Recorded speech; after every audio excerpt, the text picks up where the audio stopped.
Yeah, 2010, it's your boy Drastic, linked up with B+, Hooking Them Lips Part 2. We done told y'all to bring your A game.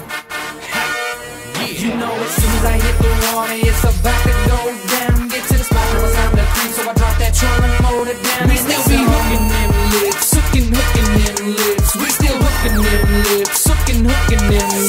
You know as soon as I hit the water, it's about to go down. Get to the spot, now it's time to creep, so I drop that trailer and mold it down. We still be hooking them lips, hooking them lips. We still. Hello everyone, welcome to Rhoades Outdoors Online. I am Nathan Mineola and this is Pro Talk.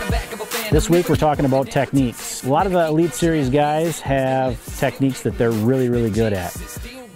Biffle, Brower, KVD. These guys are technicians and they're really good at a single technique. But is that enough? Can you be really good at a technique and make it through, or do you need to be well versed on all techniques to make it as an Elite Series pro? That's this week on Pro Talk. Well, the days of being a flipper, you know, like Brower and Biffle, they used to do back in the day, and Klein, that's all they did was flip, and they'd win. Those days are gone. I mean, you have to know how to sight fish, you have to know how to flip, you need to know how to drop shot in 40 feet of water. I mean, you need to do it all, and be able to do it like right now. Not, well, I need to work on it some more, you know. I mean, you have to, I mean, you got to bring it, man, and if you don't have it in your arsenal, you're just going to get run over, because these guys already know how to do it, you know. I mean, when I grew up, I mean, it was like, I read a magazine, you know, I read Bassin magazine or Bassmaster magazine or Field and Stream. That's how I learned my stuff. These guys nowadays, they're on, you know, and myself too. I mean, internet, the information's instant. I mean, you can look at videos, you can look at tournament reports, you can look at, you know, how-to stuff on the internet. It's so easy. They can learn how to do that and visually watch.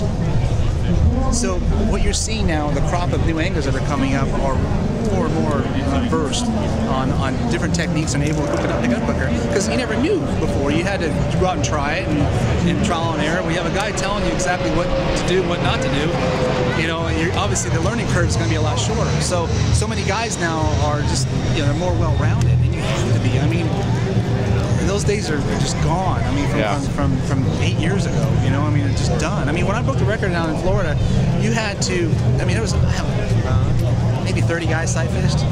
Now 90 of them sight fish. Yeah. You know, I mean, so you really have to step it up one more game. You have to go on one more notch and just try and learn something. And you know, those days are long gone. People ask me all the time, what's your specialty? And I say, you know, catching bass. I hate throwing a drop shot, but I can throw it and I can catch them on it, and I can do it pretty well. You have to be able to do all things at all times and be really proficient. The worst crankbait guy here on the Bassmaster Elite Series is probably as good a crankbait fisherman as you'll find on most local levels, because they have to have the experience in doing it. They can pick it up and they can throw it and catch them. It's maybe not their favorite, but if that's what it takes, you better be able to do it. And if you don't, you're going to get sent home crying. I mean, it's like I said, you got to give it 24/7, 110%. If you're not good at a technique, you better learn it. You better go somewhere you can, or do everything you can about it. You know, there's so much information available on the internet through guys like you, and YouTube videos and whatever, and videos you can find in stores where you can learn a technique and then take it and apply it to your own fishing and get comfortable doing it and catch a couple doing that, and then you're like, man, this works, and then you got the confidence, and that is the key. It used to work that way, and if you look at some of the veterans that have been out here a long time, they used to be able to really be successful that way, but our competition has gotten so tough now, and the guys are so versatile that you've got to be, I mean, you've got to be willing to have the flipping rod with 25-pound line on it, or you've got to be willing to have a spinning rod with 6-pound line on it. I mean, you've got to be able to do everything just to be able to compete out here anymore. And these are so hard to win. You know, just because you're an excellent flipper or sight fisherman, you know, just because you're excellent at that, there's so many guys that are excellent at it as well. That doesn't mean just because you're going to, we're going to a great flipping place that a Denny Brower is going to win, because, I mean, anybody out here can win anymore. Well, I'll put it to you like this. You know, I haven't been out here a lot of years, and that's probably why I fish the way I do. But how many young guys right now do you see come out here and be successful with one technique? That's my answer. Well, see, I'm from the West, so you got to know everything. I mean, we fish, flip the Delta in 2 feet, and we catch them in 125 feet spotted bass in Lake Shasta. So you better know everything. So for me, it's always versatility. You might not win as much as this specialist. You might win once or twice every year because of that. But for me, it's always about versatility.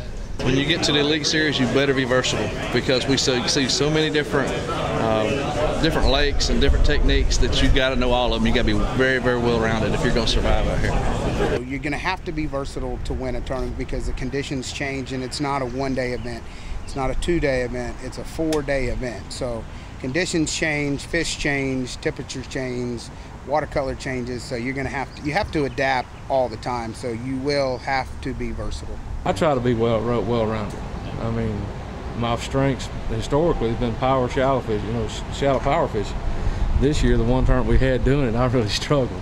And my weakness used to be offshore cranking, and we've, I think we've had 2, and I've about won 1 and finished 8th in the other. So you just got to be well-rounded. You can't live or die with one thing, because the schedule we fish, you have to be a complete angler to be able to compete.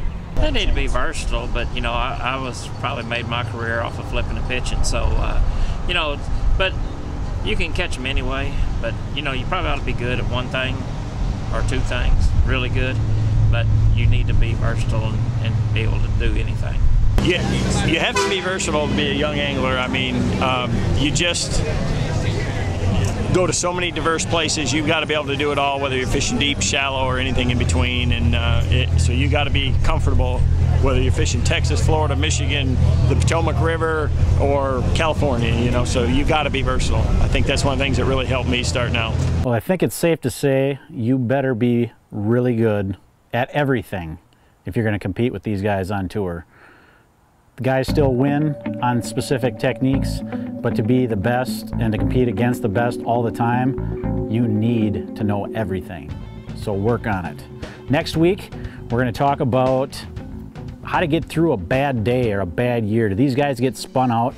We've all been there, had a bad tournament, got our butts kicked, and thought, man, do I even know what I'm doing? Does that happen to the Elite Series guys? And if it does, how do they deal with it? That's next week. Thanks for watching, guys. As always, if you have comments, leave them in the section below. And we hope to see you back here next Monday. Thanks for watching, guys. The frog deal is my deal. Why? Just because it's funner than all get out? Yeah, I mean, really. It's an exciting way to fish. I have the highest pies, and I crash and burn. We have a love-hate relationship. There are times I just want to torch every single one of my guys. But the other times I want to kiss them, man, and just go to bed with them at night.